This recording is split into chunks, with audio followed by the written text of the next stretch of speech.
Blue chip funds में FD से ज़्यादा फ़ायदा। इसने लास्ट ईयर 23% तक का रिटर्न दिया।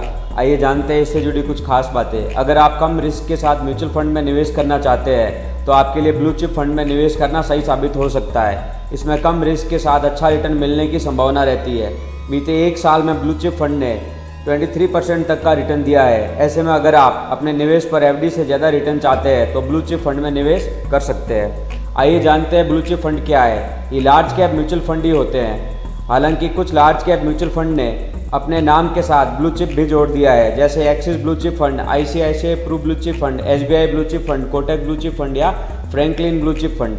ब्लू चिप फंड स्कीमों के लिए निवेशकों से जुटाई गई राशि का कम से कम 80% या टॉप 100 कंपनियों में से निवेश करना जरूरी होता है। माना जाता है कि इनके शेयर में उतार चढ़ाव कम होता है, इसलिए इनमें पैसा लगाने पर नुकसान की संभावना खास तौर पर लंबे समय में कम ही रहती है।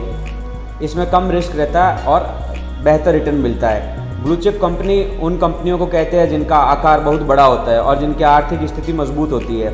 माना जाता है कि इनके शेयरों में उतार चढ़ाव कम होता है, इसलिए इनमें पैसा लगाने पर नुकसान की संभावना विशेष तौर पर लंबे समय से कम ही रहती है। Large cap mutual fund scheme के लिए निवेशकों से जुटाई गई रकम का कम से कम 80% टॉप 100 कंपनियों में निवेश करना होता है। आइए जानते हैं कौन इसमें निवेश कर सकता है या किसे निवेश करना चाहिए। ब्लू चिप फंड में उनको पैसा लगाने की सलाह दी जाती है जो कम जोखिम के साथ शेयर बाजार में निवेश करना चाहते हैं। इन स्कीम्स में से कम 3 से 5 साल के टाइम पीरियड को ध्यान में रखकर निवेश करना चाहिए। हालांकि इसमें कोई लॉक इन पीरियड नहीं होता है, इसलिए आप ज़रूरत पड़ने पर पैसा निकाल सकते हैं। लेकिन ध्यान रहे कि छोटे समय में शेयर बाजार में उतार चढ़ाव का असर आपके निवेश पर अधिक पड़ सकता है, जबकि लंबे समय में यह खतरा कम रहता है। एसआईपी के जरिए निवेश करना सही रहेगा।